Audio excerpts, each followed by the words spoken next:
Well, hello, everybody. Welcome back to Todd's podcast. Our guest today is Bob O'Malley. Bob's been a friend since my days as a county commissioner. He has a long history in transportation, primarily in rail. Most of his time has been spent in the public affairs domain with CSX Transportation, Sachs Media Group, Metro Plan Orlando, which includes Orange, Osceola, and Seminole County. Bob was also the VP of Government Affairs for Brightline, which is now Virgin Trains USA. Is that still it, or have they changed names? Back to Brightline. Back to Brightline. It's very fluid, apparently, where he oversaw the community outreach from the Orlando to Tampa expansion. He is a UCF graduate with a master's degree in public administration and a bachelor's in sociology. When did you first have an interest in this type of transportation, trains? I mean, I grew up playing with Hot Wheels. Did you grow up with trains and just lifelong joy, or? No, actually, I wanted to be a Parks and Recreation director of all things, and worked in Parks and Recreation early in my career. But when I was going to grad school, I kind of gravitated towards transportation because transportation touches so many different parts of public administration, and landed the job with Metro Plan Orlando. Right. And really that exposed me to transportation and all different modes of transportation. And it was that experience that led CSX to reach out to me when they needed somebody.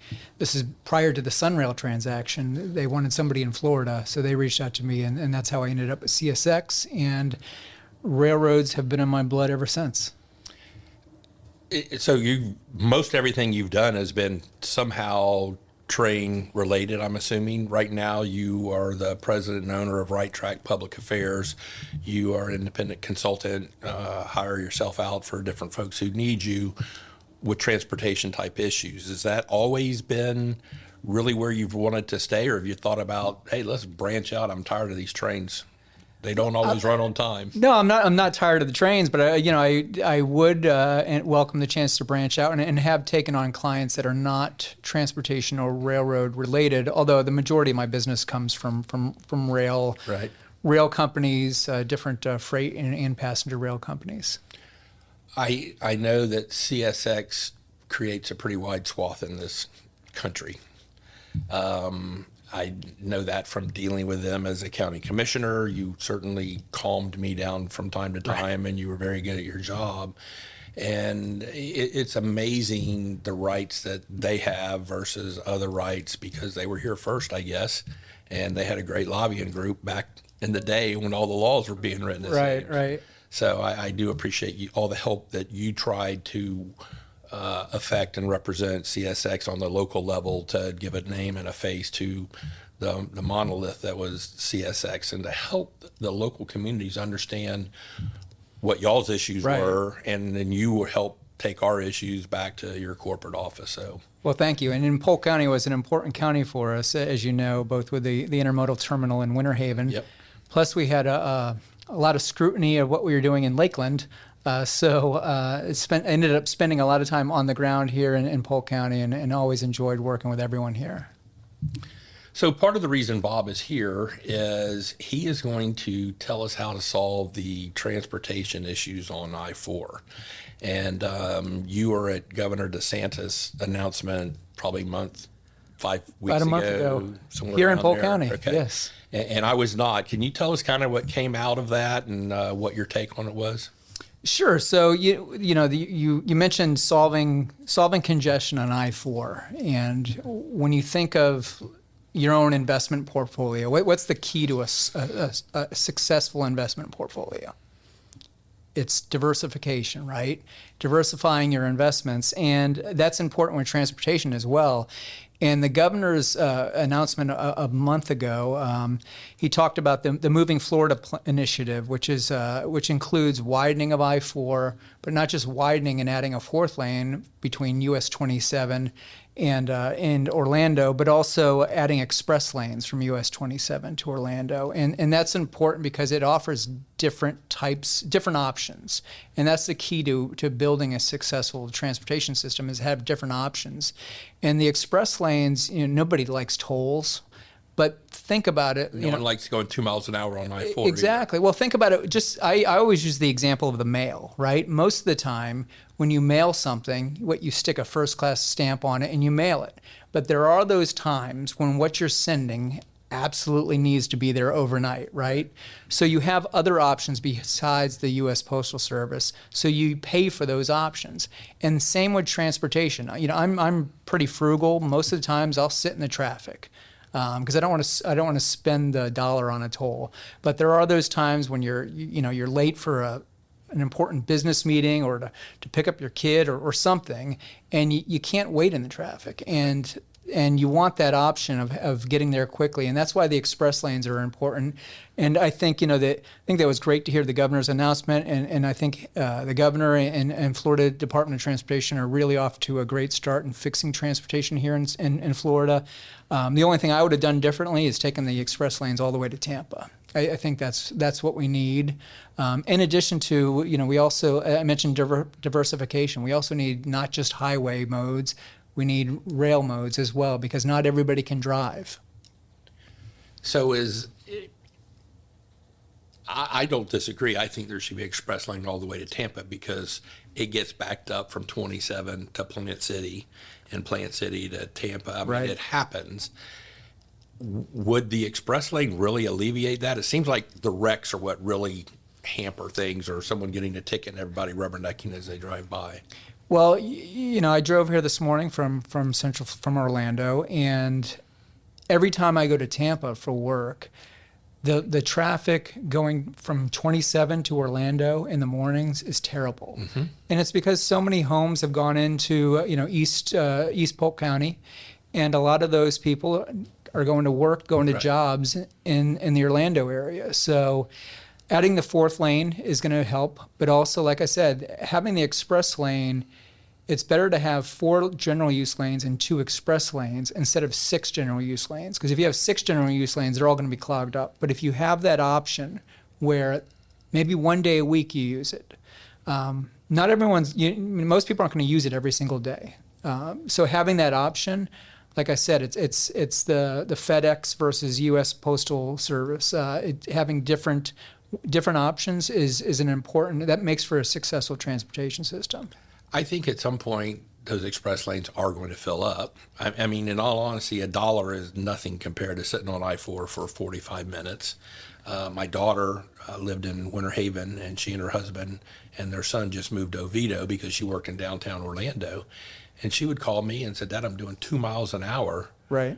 And I guess once you clear 429, things clear up a little bit. But she's got the express pass, and I guess it's only north of Orlando. It doesn't run from Orlando to 27, but I just wonder if she might have stayed in Polk County and lived here if that express lane had been opened up. But, what used to be a 30, 40-minute trip to downtown Orlando is an hour and a half. And when I go to see him now, I go on Saturday morning at 7 o'clock so I could beat the 27 merging to I-4. Right. Well, and having passenger rail options is important as well. And one of the benefits of passenger rail is the certainty of your trip. It might not be any faster than the car, or it might be, but every single time it's going to be X amount of time. Right. So if you take Brightline to Miami, it's going to be 3.5 hours. Now, you can drive to Miami in 3.5 hours sometimes. Sometimes it takes you 7 hours. But if you take the train, you know when you're going to leave and you know when you're going to get there. So the big hot button, 8-10 years ago was high-speed rail from Orlando to Tampa. Where is the stop going to be? Why does it have to be high-speed rail? You just said the certainty of getting there on certain times. Why not just not worry about it? And if they're doing 70 or 80 miles an hour on I-4, right, that's better than 2. That's right. That's better than 4. And I would think that you just start taking more and more people off. Right. Well, going back to the diversification thing that I said, I think you need different types of rail. So I think some sort of high speed or inner city, it might not go 200 miles an hour, but if it goes 100 miles an hour, that's pretty good. And the governor, during his announcements, mentioned that the Florida FDOT is going to preserve space for inner city rail between Orlando and Tampa, which is great news because if Brightline at some point in the future decides to build to Tampa, that room to build on the I-4 corridor will be there. So that's great. Where is that room? In the median? Is it on the side shoulder? A little of both. I think it's, in the median, but of course, as they build express lanes, they're gonna use that. Right. But we've been looking. I've been working with some clients in the Orlando area that are looking at extending SunRail from the airport to the convention center iDrive area and then down to the Disney area. And when we get into the I-4 corridor, we're going to use the side of I-4. So I think you use a combination of both, the median or the side. And I think there's plenty of room to fit everything. And that's what was encouraging about the governor's announcement is, in addition to announcing the widening of I-4 in the express lanes, he did mention that they're going to preserve room for intercity rail. So the rails coming from Orlando to Tampa, there are so many overpasses. Do you just make the train that much higher up? You can't go up and down. That's right. 200 miles an hour. Well, this is where Florida DOT has been very smart going back decades. So if you look at the bridges that they've built, especially in Polk County, there's the bridges. There's a lot of empty room under the bridges, both on the side and in the median, and the pylons are separated so that a train could go through them. So they've planned for that. So they've done a good job planning ahead of and anticipating that at some point in the future there will be intercity rail. Who pays for it? That's a great question, and that is the question. I think for the high-speed intercity rail, that's a private company has announced plans to build on the I-4 corridor, so they would pay for it. I think there's still public participation and support. Certainly, making the land available on I-4 is a public contribution. That's a partnership. Absolutely, but Brightline they're a privately run company, and they've announced plans to extend to Tampa at some point in the future, so that's encouraging. Now, like I said, there's different types. It's not just Brightline, but currently there's Amtrak trains that operate between Orlando and Tampa, and I think it would be great to see increased Amtrak service on the existing rail lines that go through Lakeland all the way to Orlando. So you could have, right now there's one train a day that goes to Orlando and one train that comes back. But if you increase service, you could have stops in Ybor City and Lakeland, Kissimmee, downtown Orlando, and Winter Park. And I think that would be another alternative to driving on I-4. But how do you convince people to do that? You just have to make the product that good and then do an education campaign, so I'm willing to give up my car. And if you go to Tampa Union Station, especially on a Friday, the train station's packed. Surprisingly, I think if you offer it, where are they going? Are they coming back from Orlando? Some are going to Orlando, some are going to points north. Right, okay. They're obviously traveling in other states. But I think if you offer that alternative and you have enough frequency that it becomes a dependable and reliable mode of travel between Orlando and Tampa, people will absolutely use it. Todd's podcast is sponsored in part by SVN Saunders Ralston Dantzler Real Estate.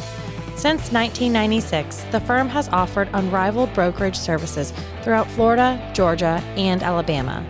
With over 90 expert advisors throughout the region, our team has the knowledge and resources to help clients realize their most ambitious real estate investment goals.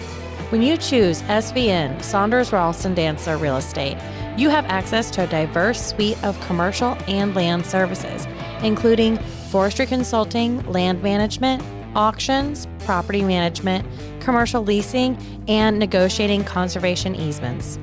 If you're seeking to invest in land or explore commercial real estate opportunities in the Southeast, contact us today at svnsaunders.com or call 877-518-5263 to connect with an advisor today. Once again, that's svnsaunders.com or by phone at 877-518-5263.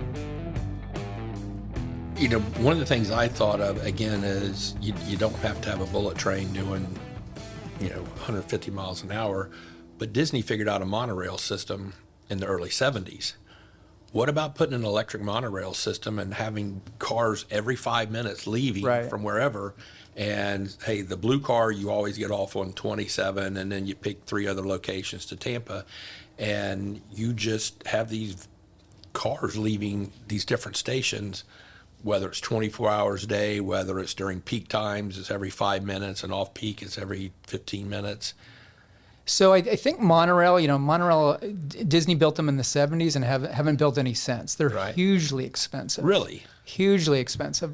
Building rail tracks on the ground, like Brightline, if you go between Orlando and Cocoa, you'll see that mostly on the ground. Correct. That's the most cost-effective way to do it. And those trains go 125 miles an hour between Orlando and Cocoa. So I think that's the best option.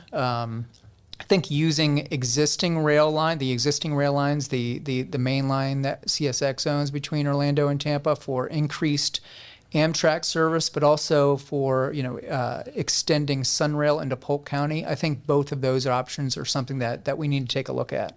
So I want to talk about SunRail in a minute, but let's say you wake up today, you hit the lottery, and Bob O'Malley is king of Florida.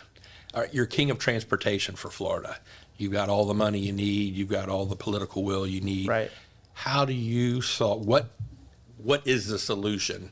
I know incrementally you've made that case, but if you could do it all, what would the approach be? So if I were king, I would continue on with what Governor DeSantis and FDOT are doing with making I-4 more manageable and offering different types of trips on I-4. I think adding the fourth lane and the express lanes, like I said, I would extend them all the way to Tampa. I would definitely keep that rail envelope for Brightline or some other private company in the future. I would partner up with Amtrak. Amtrak has partnered. If you look at what's going on in Virginia and North Carolina, both those states have very good state-supported Amtrak service. And if we did the same in Florida, especially between Tampa and Orlando, I think that would provide a great alternative to driving on I-4. And then, SunRail expansion, both within Central Florida, east-west expansion between the airport and the convention center. And then after that's done, I would extend it into Polk County, especially like Haines City and Auburndale. Poinciana, all those places.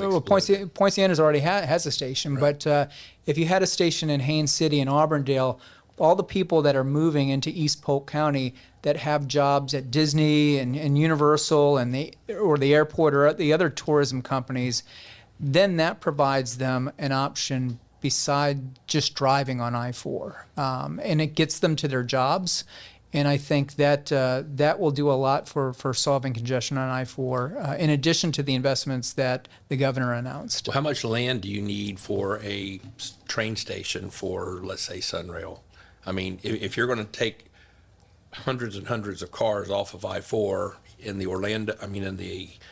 Auburndale market and the Haines City market, they got to park somewhere, or else someone's got to drop them off, or they got to take an Uber there. Right. People really still like the convenience of having their own car. I think part of it is a mental exercise that everyone has to go through. Is we just might not have our car everywhere, and we have to have our own individual transportation altered a little bit. But if you have to have a train station, I mean, has anyone thought how much land you need to park all those cars for the people who are getting on the trains? Not as much as, I think if you have 3 to 5 acres for the train station, but also parking, but then also plan, out parcels, next to the parking, and even, maybe even apartment buildings or other type of housing next to the train station. So then you give people the option of living in Haines City next to a SunRail train station, and then working in Orlando at Universal Studios or somewhere else. I think that definitely takes cars off the road. And even with the park and ride, if they're parking at a parking lot in Haines City and then taking the train to a job somewhere in Orlando, that takes traffic off I-4, and that's a good thing too. So you've mentioned SunRail, Brightline, CSX. What's the difference in those? So CSX moves freight on railroads the way God intended railroads to be. Everybody else moves people. I'm just joking, but and I'm a freight guy at heart, and so is Amtrak different than CSX? Amtrak that's right, is that's another right. provider, and they just run people on CSX railroad tracks. That's right. Amtrak moves people. SunRail moves people. Brightline moves people. CSX and the other, freight railroads in this country move freight. And one, because it's more profitable, and two, because that has an impact on all of us as well. So if you took trains off of the railroad, if you took freight trains off the railroads to make room for passenger trains, that's counterproductive, because a train can move as many as 280 trucks worth of freight. Well, if you put 280 trucks on the road for every train that you're moving, that makes it even worse. Right. So, and then there's some things that are moved that you really can't move by truck. So think, chlorine, right? You don't want chlorine driving all over the nation's highways, but we all need chlorine for drinking water, right? Because we don't have that, society shuts down. And then there are other critical commodities, rock, that you can't move in the quantities that, aggregate, and that you can't move in the quantities by truck that you can by rail. We touched briefly on high-speed rail. Did Florida make a mistake? Secretary Ray LaHood back, and I guess during Obama's years, they were going to bring high-speed rail down. And I think Governor Scott might have vetoed it. Might have been the whole legislature. I can't remember exactly when. It seemed like the political wind was against it. Was that a good decision not to bring it because it went to California? Is it working in California? Have they just about bankrupted California because it's a bust out there? So I don't think you can compare what Florida's doing to California, because I think Florida's doing it right. I think Governor Scott made the right decision at that time.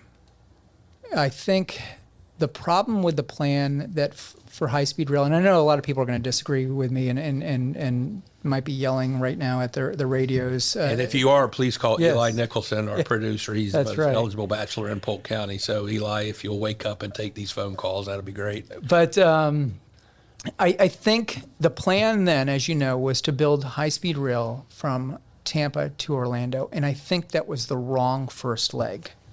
I think they should have built from Orlando to Miami Correct. first, like Brightline did. And then that would have, because I think if you built Orlando to Tampa, that's all we'd have right now. We'd have just Orlando to Tampa. And I think Orlando to Tampa is a great second leg after you build Miami to Orlando, because then you're connecting Miami, Orlando, and Tampa. The Tampa to Orlando line in and of itself doesn't work, but Tampa, Orlando, and Miami, and giving people that live in Tampa not only an option to get to Orlando, but an option to get to Miami, that's huge. And I think back in 2010, when Governor Scott sent the money back, I think it was the right decision, because I think it was the wrong plan. Politics was a big part of that. Is where's the stop going to be? Polk County's getting one stop. Yes. Is all we heard. Do I get to pick? You're still king for the day. Okay. There were forces that wanted it, I think, along 90 in the 98 area, Highway 98. Yep. There were others that said, we'll put it at Poly. It's in the middle of the county. But the other side said, well, there's not that many people out there. Would that help Florida Poly grow? You're still king. Okay. Where would you have put it? Kathleen Road, that was the other one that they were looking at. Okay. A little farther west than 98. So more people are going to be calling Eli, upset at my answer. I think the best place, so when Brightline builds to Tampa, that almost surely, I don't want to speak for them, but it's got to include a stop in Lakeland, right? I mean, they've built interfill stations in Cocoa and in Stewart. They're building them in Stewart. So I think when you connect Orlando and Tampa, the next step will be to identify a location for a station in Lakeland. And in my opinion, I think the best place for that station will be at Florida Poly. I think the reason being is, one, you've got space available, and two, most people that are going to take the train are going to drive to the station, right? Whether it's at 98 or Poly or wherever, they're going to drive to the station because they're going to want to then take the train to Miami. And I think it doesn't matter whether it's at that point, whether you go, 5 miles one way or 8 miles another way. At that point, it doesn't really matter. But I think having the room at Florida Poly, it's not so much to grow Florida Poly, but there's so much land there that you can do a lot of cool things. And if you look at what's happened around other Brightline stations, especially downtown Miami, when before they built Brightline, Flagler Development, which was their sister company, owned 11 acres in the Overtown area of downtown Miami. Oof. Not a great place to be at the time. A lot of underinvestment, really neglected. The whole area was neglected. Since they've built that station, the place is booming. There are high-rise apartments and office buildings going up all around the place, a lot of investment going around the place, and the train station served as the magnet for that development. Right. So I think if you did something similar at Florida Poly, you'd see that a lot of that same type of investment taking place. I think at 98 or Kathleen, you don't have the same opportunities. Correct. My partner, Gary Ralston, and his daughter, Lauren, they took Brightline down to Miami this January, February. We had our franchise SVN annual convention in Miami at the Eden Rock. And I drove, but Gary and his daughter, they had to connect somewhere in Lakeland or in different houses, and they had to drive to Orlando, fight I-4, and get on the train, and we went down. I think I might have beaten them down time-wise, and we didn't leave at the same time, but elapsed time might have been different. But I'll tell you, once I got Palm Beach, Fort Lauderdale, I hated it. Yeah. I don't like driving like that. My whole experience of driving down in Miami-Dade was tough. I haven't been down there driven in about 20 years, and it was an absolute nightmare. Gary said, we got on Brightline in Orlando, which it took a while to get there. Right. But we had internet the whole way down, air-conditioned, club cars. I mean, it was a very enjoyable trip to get down there. And I agree. I think had that been the first high-speed rail from Orlando to Miami, that might have set a different tone than trying to almost force it into a square peg into a round hole from Orlando to Tampa. That's right. It's not just the time. It's not so much the time it takes, but it's what you do with that time. And windshield time. When I was at CSX, spent a lot of time in my car driving all over this state. Right. It's just wasted time. I mean, unless you're listening to Todd's podcast. That's right. That's true. We didn't have it back then. But you can make phone calls, but even then, it's not very productive. Right. But if you're on a train, you can work. Yes. A lot of the law firms in South Florida encourage their attorneys to take the train while they're traveling between Miami and Fort Lauderdale and West Palm, because they can bill that time while they're on the train. They can actually work and bill the time. And, just to tell you a quick story. So when Brightline, I was at CSX, Brightline reached out to me and offered me a position. And I was going down to Miami to meet with the president of the company, and I drove to West Palm and took the train the rest of the way, and I read a book. So I'm going to meet, one of the most important meetings in my career to have this job interview or a meeting with the president, and I read a book and got off the train, and I was just super relaxed. I was in a great mood, and I think it came through during that meeting. Right. Whereas had I driven and experienced what you experienced, I would have been. I would have been exactly. By the time I got to Miami. So I think that it's not just the time savings, but really giving people their time back so that they can do other things while they're on the train. I think that's really is the key selling point to train travel. And the convenience. I mean, again, to drive from Winter Haven, Lakeland to Orlando, all the traffic to get there and then get down. But again, if you're in Miami, Fort Lauderdale, Palm Beach, wherever the rail runs, it makes great sense to do it. And we've got realtor friends that live in Fort Lauderdale, and they come up to our FAR, Florida Realtor headquarters in Orlando, and they take the train. That's and then they just have someone pick them up at the train station or Uber or whatever. So I think as more and more stops get made, then it does become a much more convenient type mode of travel. Definitely.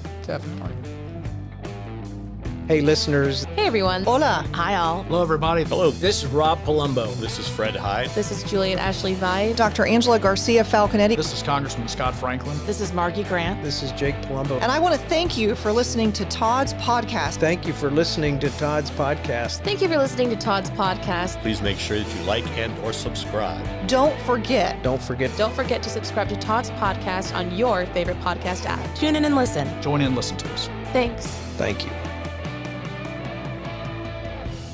You talked quite a bit about I-4, the fourth lane, rail.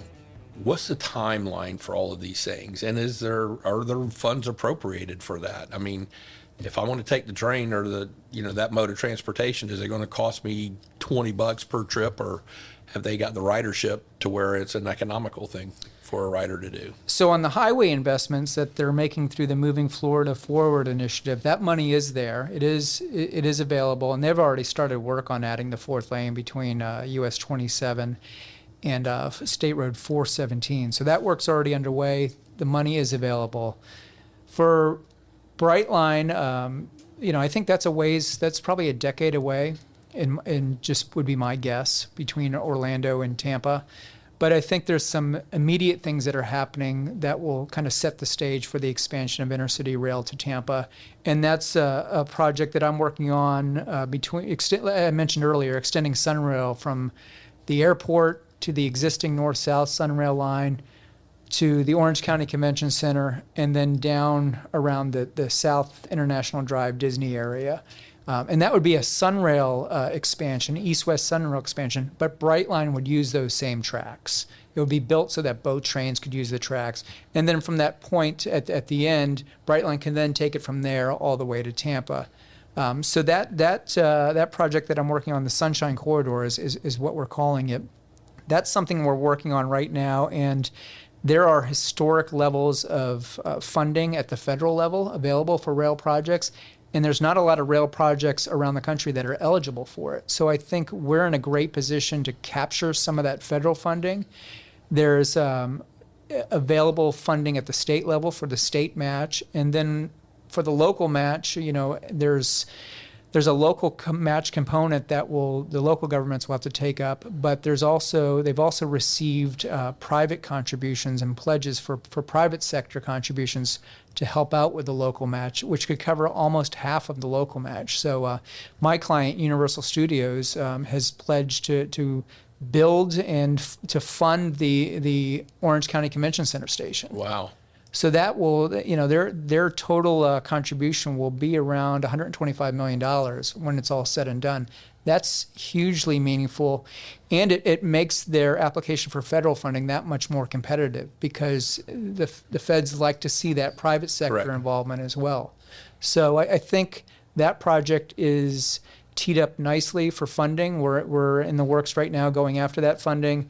And I think once that happens, then everything else will fall in place. You can then extend Brightline to Tampa, and then also look to extend SunRail into Polk County at that point, because then you'll have the connections from the residential areas in East Polk County to the jobs in Central Florida. So that'll be a key part of extending SunRail into Polk County as well. So I'm going to throw a little curveball, because we've not talked about Highway 27. Yes. Highway 27 has become a local road from Haines City up through Claremont, basically. You go a mile, you stop. You go a mile and you stop. Is there any appetite to drag rail down 27 or north on 27 to help alleviate some of that? I mean, right now we've got lots of land along 27 all the way down to Miami.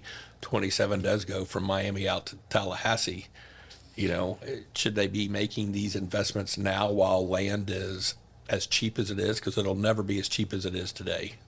I think there are transportation planners that are looking far in the future that are taking a look at that.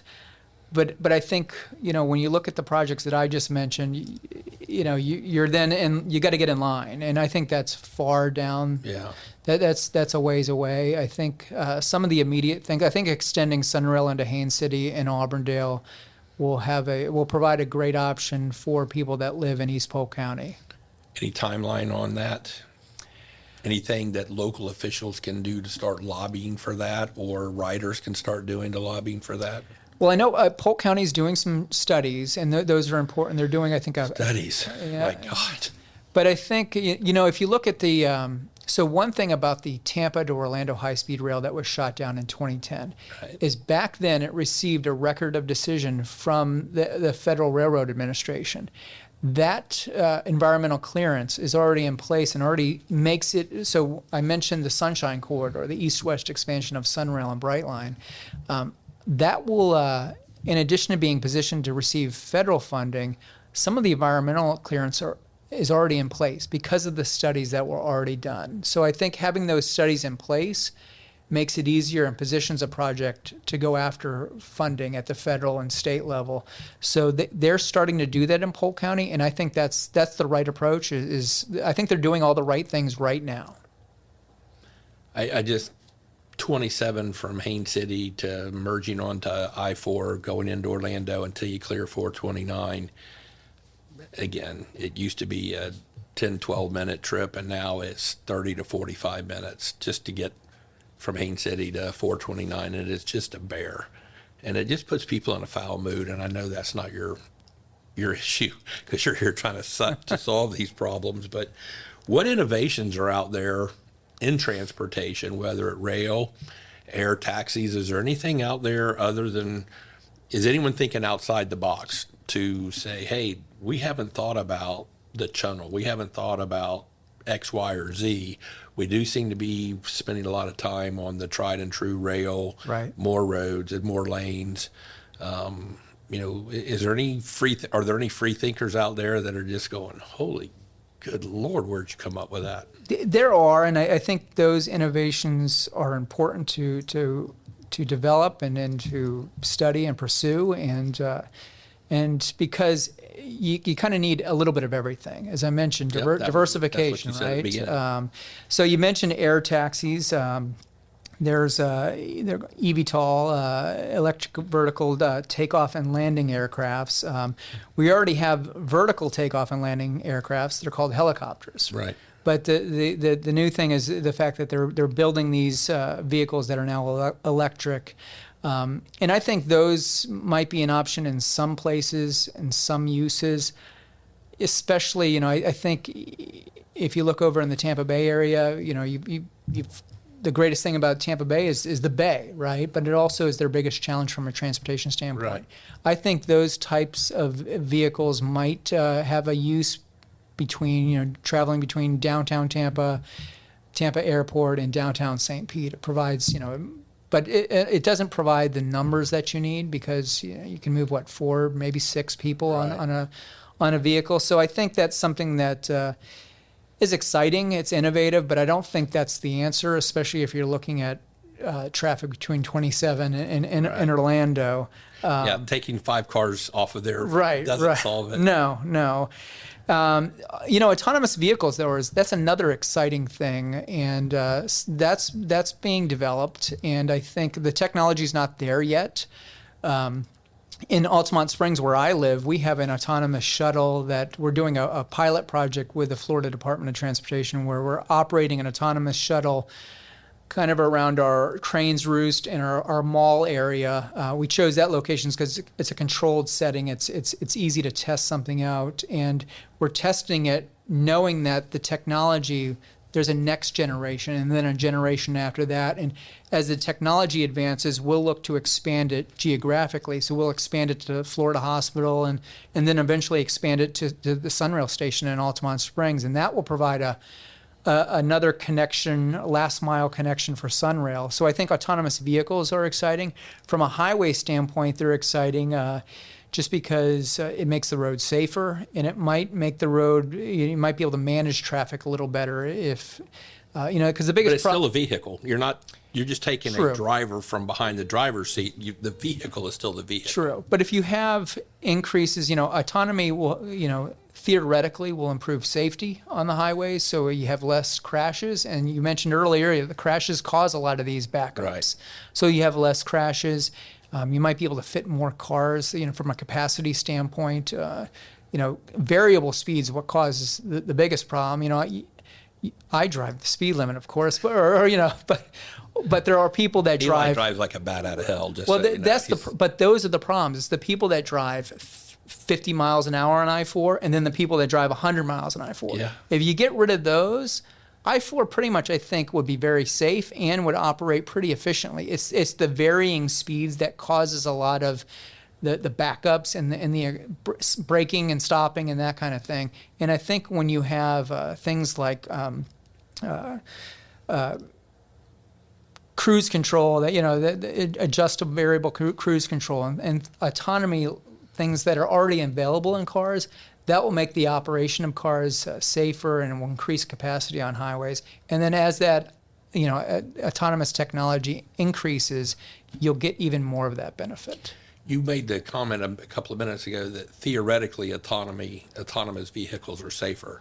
Realistically, are they? Is the data there to support that, or are we still? I know we're still learning. We're still perfecting it. We're not in the last generation of that. I don't know what the data is. I will tell you anecdotally. I know somebody that has one of the level 3 beta test Teslas. He invited me to drive in his car. He invited me to drive in the driver's seat. And I told him, I don't want to drive. And he's like, oh, you're not going to. So we get in his car and he pulls up the map and he punches in Publix. This was in Central Florida, and the car drove to Publix. The correct Publix. The correct Publix, drove along streets.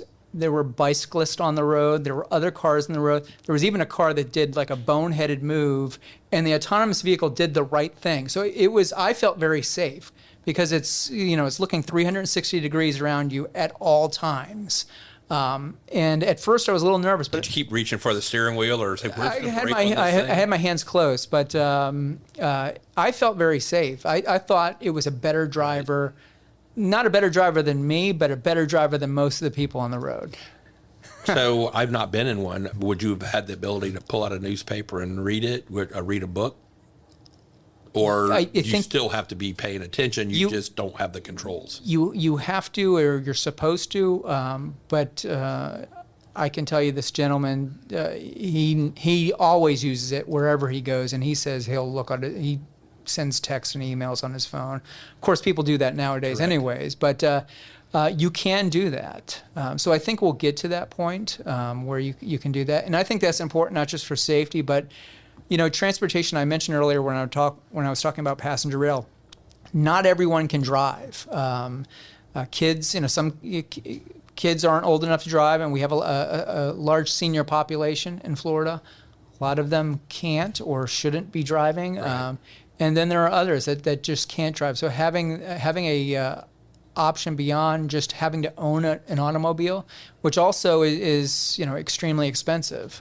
So some people can't afford to do that. So I think it's important that we provide options for other than just owning your own vehicle and operating it just with yourself in the car. Yeah. I mentioned air taxis a couple of minutes ago, and we talked about it. General Jake Palumbo, who's a buddy of mine, who was one of the authors of the book I gave you, Leadership from 100 Feet, available at all bookstores and wherever you buy books. Amazon. I've heard of that place. He's a big believer in them. He said, Todd, as soon as it's available, I'm taking it. I'm tired of I-4. I want to take an air taxi from Winter Haven to Orlando Airport, and then he flies to wherever he goes or whatever. So he thinks that they're probably sooner rather than later. And he's not afraid of them. But then he's flown F-16s his whole life. So, he's got a different attitude about being in the air than I do. I like the idea that that's just one of the approaches that you've got a whole menu of things that we need to be availing ourselves to. Right. I got to say, I don't want to say never, but I'll never get in one of those things. But if, that family from Ohio that's visiting Orlando to go to the theme parks takes one of those things from the airport to the theme park and they don't get on the same road as me, then that's a good thing too. I'm not a great flyer, but I do enjoy a helicopter. I have no problem getting in a helicopter with the doors open. I don't know why, but for a helicopter, for some reason, I just feel safe and comfortable in. It's the airplanes that I struggle with. Hey everybody, this is your host Todd Dantzler, and I hope you're enjoying this episode. I would like to take a moment to do a shameless plug for my real estate business. As most of you know, I'm a partner with SVN Saunders Ralston Dantzler Real Estate, but I am also a working broker who is very active in listing and selling real estate. I've been in this business for over 41 years. I know, you're thinking he can't be, he's so young looking, but no, it's true. I've been actively listing and selling commercial real estate my entire working career on properties ranging from ag land to multifamily projects to office and commercial and industrial properties. I have held the distinguished CCIM designation since 1991. This is the highest designation you can achieve in the commercial real estate field. I believe that a big part of my success in the real estate business is because of the relationships that I have fostered throughout the state of Florida and also right here in Polk County. So if you have any real estate needs in buying or selling, please give me a call to see if I can help out. My direct line to my desk is 863-877-2846. Again, that's 863-877-2846. So we've been here for 50 minutes, 55 minutes. What are you doing now? You've got your company, Right Track Public Affairs. Tell us a little bit more about the company, some of the folks that you represent that you can tell us about what it is that you do. It sounds like it's kind of been in the same genre of life experiences and life work that you've been doing your entire adult life. Sure. So it's a consulting firm that I own and operate, provides government relations services to clients, business development, public involvement. I partner up with some large engineering firms every now and then on different projects that they're doing, and help them out with either railroad coordination or public involvement, community outreach, that type of thing, government relations. So I mentioned that I work for Universal Studios. They're a great client to have, and they are all in on the expansion of SunRail from the airport to the convention center. Do some work for different railroad clients, both here in Florida and in other states, mostly short line railroads, and then work on mostly railroad projects or transportation projects and different clients like that. And then I have a side gig, as you know. In addition to operating my company, I'm as a part-time gig as I'm a city commissioner in the city of Altamont Springs. Yep. How's that going for you? I'm enjoying it. I like local government a lot. I don't know how people do it up in Tallahassee or Washington, but for me, local government is exciting. I like things like trash collection and sidewalks and parks and those types of decisions. Quality of life issues for the people around you. So I'm really enjoying it. It doesn't take a lot of my time. It's as I mentioned, a part-time. We're a city manager-run government, so we operate very efficiently. But I'm enjoying that, and it's. And were you elected in 22? I was. Yes. So your adult life, you created these relationships with local and state officials. How do you like being lobbied now? How do you like? It sounds like you like the work of being a city commissioner because it does touch the people in a different way than just in Tallahassee. What's it like when you have to make land use decisions and you make decisions that greatly affect people's bottom lines? Have you had any trouble with that, or you just, hey, I got no problem with it? So I do enjoy it. I think a lot of the skills that you mentioned earlier that I used at CSX and just dealing with communities and people, it's helped me a lot in this job because I get a lot of calls just about little things here or there, and I'm able to navigate not just the city of Altamont Springs, but maybe other governments, Florida DOT or Seminole County, and help people out that way. And I enjoy that. But as far as the difficult decision, we faced a tight budget decision where our answer to making the budget work was to cut the library. We're the only city in Seminole County. We're the only city in Seminole County that has a library. There's already an existing county library. So correct.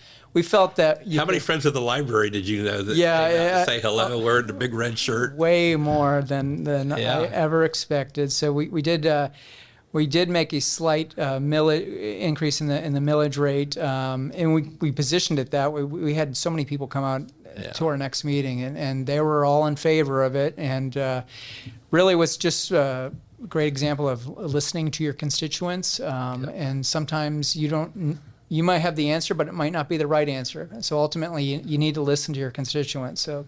But, if you're not a library user, you don't understand how it touches the lives of so many people. We had the same thing here. My younger brother, big believer in public libraries. This is before he was elected. And he said, Todd, you don't know what you're getting ready to do if you cut their funding. I said, no one uses the libraries. He said, I'm telling you. And you mess with it just a fraction, and you hear from people because it does solve a problem for so many people, whether it's through internet access, books, a social outlet, or whatever. So I feel for you. I didn't know that doing land use changes was such a big part of it when I took my seat on the county commission in 2010. And these decisions are multi-million-dollar decisions for the private sector, not whether you're going to let a contract go here or build a road here or fund this or fund that. But it was intimidating the first couple of times I did it. And then I got to where I felt comfortable doing it, as you hopefully have started feeling more comfortable. Yes. Of course, we're more built out than Polk County, so some of the decisions you were making were huge. I mean, it really impacted, right or left. Which way do you go as far as the county? 100-acre decisions and 200-acre decisions, not one vacant lot in a infill. Yes, some guy has a crazy idea to build an intermodal terminal in Winter Haven, and who is that guy? So I think a great part of your success in your life and now with your company are the relationships that you build and have built, both personal and business. I think that's got to bleed into your business that you've got now with Right Track Public Affairs. If someone wants to engage you, how do they get in touch with you and say, hey, Bob, I might have an issue. Is there something you can help me out with? So I do have a website. It's www.go.righttrack.com. R-I-G-H-T. R-I-G-H-T. But in addition to that, Google me, look me up on LinkedIn. When I was at CSX, I covered a large area of Florida, and you couldn't reach every small town. So I try to make sure that if they didn't know who to call at CSX, they would somehow stumble upon me. So social media and online, having an online presence was also always an important part of my job. So look me up on LinkedIn, and you'll be able to find my cell number there. And we can put that on the promotion that we're running for Bob. We'll put the website in the show notes. Okay. All right.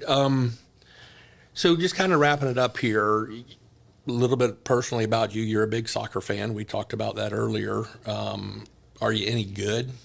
Because I know we've got a mutual friend. It's this old geezer over in England now named Elton or Clive or Nigel or Adrian. I can't remember. Adrian, yes. Adrian, is that his name? Kind of a pudgy fellow by now. Used to run circles around him when you competed against him. Is that true? We competed against each other, and we also played together on the same team. We played played on a Sunday league team. So for those that don't know soccer, Sunday is like the end of the road. Sunday league is the end of the road. When you're playing Sunday league, that's it. Nursing homes next. Pretty much. Get to walk her out and play soccer. So over 50 Sunday league, if you can imagine what that looks like. So to answer your question, am I good? I was good. So I like to still think I am good, but I can say I was good. Adrian was good. He's still pretty good for his age. So Adrian, if you're over in England, you're listening, Bob thinks you're not any good anymore, or at least that's what I heard, and you were grossly overrated when you're running around like a chicken with your head cut off. Your first concert. We were talking about that. It was Rick Springfield. How did you go to a Rick Springfield concert? It was in Lakeland. My very first concert was in Lakeland. At the Lakeland Center. That's right. To see Rick Springfield. I was in the 5th grade at the time, and a radio station was having a contest to win tickets. And it was, once they played a song, the first person to call got the tickets. And back then, you didn't have cell phones, so you heard the song come on the radio, run, get the phone, off the wall and call. And sure enough, I won. Was it Jesse's Girl? Was that the song? I can't remember the song. Okay. I can't remember the song. But now I'm going to have that song in my head for the rest of the day. Thanks, Todd. Yeah. No, I won it, and I was in 5th grade, so I couldn't go by myself. So my poor dad had to take me. So my very first concert was with my dad at then called the Lakeland Civic Center to see Rick Springfield. Yeah. So I remember my first concert was the Rolling Stones and Van Halen. Just a little better. I was in college, and parts of it I remember, but I just remember Van Halen was so much better than the Rolling Stones. I just enjoyed them so much better. It was just a better concert with them. What else do you like to do? Do you dance? What kind of music do you like?